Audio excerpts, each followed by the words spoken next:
રાજ્ય સરકારે ખાસ કરીને મુખ્યમંત્રી શ્રી ભૂપેન્દ્રભાઈ પટેલે સમગ્ર ઘટનાની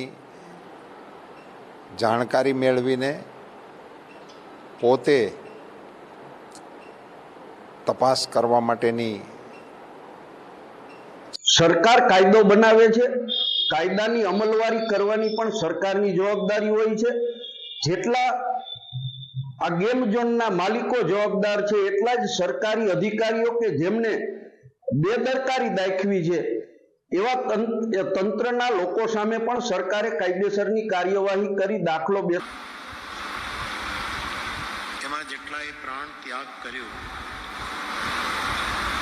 એ બધાના તરફ સંવેદના અને શ્રદ્ધાંજલિ માટે મારી વ્યાસપીઠ, બધા સાધુ સંત, આપ સૌ મારા શ્રોતાભાઈ બહેન અને મનોરથી પરિવાર, આપણા સૌની એ દિવંગતો માટે શ્રદ્ધાંજલિ। ઊંડાણપૂર્વક તપાસ કરવામાં આવશે।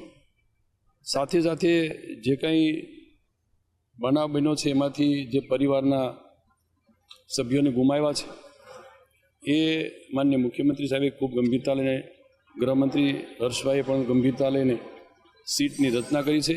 આજે રાજકોટની અંદર એક દુર્ઘટના ઘટી અને આ દુર્ઘટનામાં 25 જેટલા બાળકો ગેમ રમતા હતા અને અગ્નિકાંડની અંદર એમના મૃત્યુ થયા છે। તમામ મૃતાત્માઓને હું હૃદયપૂર્વક શ્રદ્ધા। કોઈ ચમરબંધીને પણ છોડવામાં આવશે નહીં, આવા બધા જ નિવેદનો આવે, એસઆઈટીની રચના થાય, અંતે શું રિઝલ્ટ શું? તમે શેના માટે અહીંયા કમિશનરને બેસાડ્યા છે?